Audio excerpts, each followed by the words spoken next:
Hi guys, welcome back to the Trench Grenade channel. I am your host, the average Fantasyland urban warfare fighting enjoyer that your mom said that we have at home. Thanks for watching. Guys, the purpose of today's video is I'm going to talk to you about the realities of urban fighting, okay? A lot of you guys have seen these high-speed Instagram guys talking about how you should come take their course, and they'll talk to you about how to sidestab using footwork and how angles and things, and they're gonna make $2,000 off a week of your time, so that way you can convince yourself that you can clear a room. Guys, today we're going to talk about the realities of urban fighting, okay? Before we get too far into it, I want you to leave a clown emoji down below. If you know somebody that has been sucked into some BS course talking about urban fighting and room clearing, leave that clown emoji and leave that story down below. If you've ever served, whether it be SRT, SWAT, 0311, 11 Bravo Infantry, or anything like that, and you have tried to conduct any sort of realistic urban fighting and it did not go according to your typical battle drill, let me know how it actually went, okay? Post those stories down below. Guys, if you want to support the channel, everything will be linked in the description. Just know that you are the only source of funding for the channel. Yes, we get a little bit from PSA, but if you want to support the channel, consider going down below, checking out the Patreon, and all the stuff. Okay, so obviously the purpose of urban fighting is to take a point of domination. A point of domination is sometimes referred to as a corner of a room, okay? Or just a building or a structure. Obviously that is, the purpose of urban fighting. Now, what a lot of guys don't weigh is the cost to reward ratio. Guys, you're gonna want at least a 5-to-1 ratio on, if you want to take a structure, you don't want to go in there with a 1-to-1 ratio. That's just point blank, the obvious nature of the deal. But you have to weigh the cost to reward ratio, okay? Why are you going into that structure? Is there a high value target that you have to kill or capture? But if you're not absolutely paid to go into a structure, let me just tell you right now, leave that clown emoji down below, because if you really want to enter another room with another military-aged male that has a rifle and body armor that is there to kill you, you're going to have a bad time. So, the purpose of urban warfare, you need to know the purpose prior to executing, okay? And just know not everything is cut and dry. It's not like the movies where it's going to be SEAL Team 6 outside the door and you're just going to, everyone's going to breach and go to their points of domination. It's just going to be perfect like you rehearsed at the shoot house. That's not how it's going to happen, okay? Kit setup. Guys, urban fighting kit setup is different than a rifleman kit setup. What that means is you're going to want to pre-stage magazines on your back accessible to your buddy. You're going to want to pre-stage things like breaching charges, flashbangs, and hand grenades on your back, and easily accessible things like in a cargo pocket, okay? These are things that you need to consider prior to executing any sort of urban or CQB fighting, is the accessibility of hand grenades, flashbangs, etc., okay? So your kit setup needs to be very specific and very methodical, all right? Everything needs to be simple and repeatable based on your unit. I recommend running hand grenades and things accessible to the guy behind you. So if I'm holding security, the guy behind me can come up and, he can show me. He'll hold the grenade next to my face after he's prepped it. I'll shake my head, yes, okay. He'll throw the grenade, and then we can both take cover. Stuff like that. So kit setup and SOPs are huge, okay, as far as actually doing urban fighting for real. Oh, for those that aren't tracking my resume and why I'm talking to you guys about this, I've been doing this for 12 years, okay? And let me tell you, no one room is ever the same as the next room. No one building is ever the same. And no one threat is never the same as the next, okay? So that is my resume in case you want to know. So, and I got the next point here, hand grenades. Yes, hand grenades are going to be crucial. 9-bangers are going to be crucial, i.e. flashbangs. And you're going to have them pre-prepped, okay? Like I said, never throw a throwable, okay? A hand grenade, any sort of nine-banger or anything like that, never throw it without making sure everyone in the team is tracking that you're about to throw that grenade, okay? Bullets. This is where the reality of fighting comes into.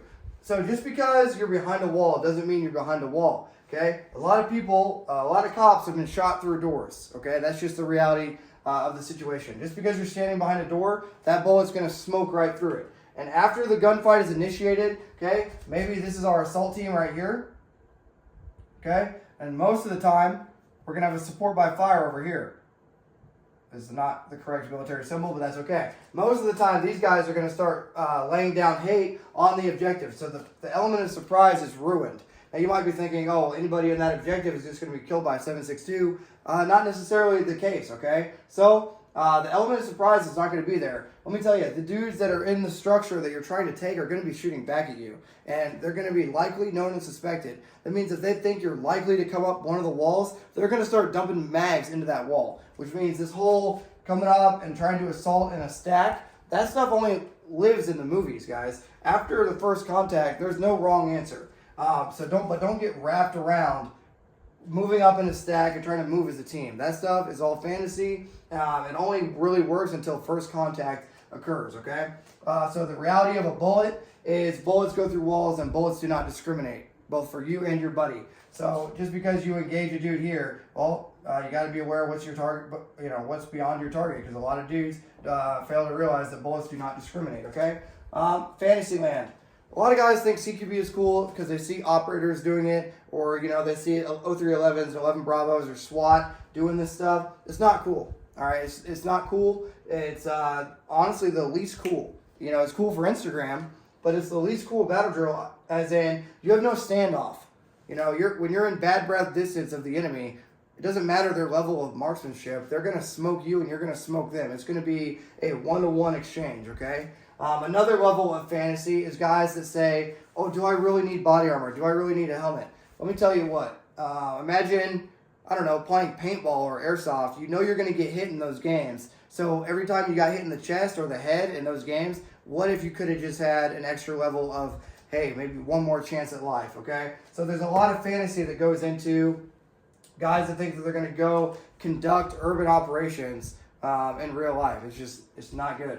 Okay, I want to talk to you about some tips if you decide all this is something you want to do, okay? So something to write down in your notebook or write in the rain for you and the boys to rehearse, okay? A through D. I kept it real simple. After you enter and clear, okay? So say you do enter and clear the strategic normal way, okay? The way is just alternating for every member of the stack. The number one man will clear the fatal funnel and then button hook to their point of domination. The number one man's never wrong. Everyone else will then alternate going to their points of domination, okay? Thus making their sectors of fire 45 degrees off each other's gun target line. And there you go. There's the Happy Meal kill box, right? But things that are going to happen after they get to their points of domination, that's what these areas are called. You're going to search, okay? Search high, search low. And then you're going to clear dead space. Dead space would be like a cabinet or something. Okay, maybe there's an open door right here or a cabinet and we couldn't see through this area. Okay, so we enter, we alternate, and we're clearing and there's dead space. So you're going to search high, i.e. the ceiling. You're going to search low, okay, with your eyes and your muzzle. So search high, search low, okay, clear the dead space. And then you're going to clear the living and clear the dead. Now let's talk about clearing the living. Everybody, let's say there's a bad guy right here. Everybody on your team, because this bad guy is in everybody's sector of fire, everybody will engage that person 3 times, okay, minimum.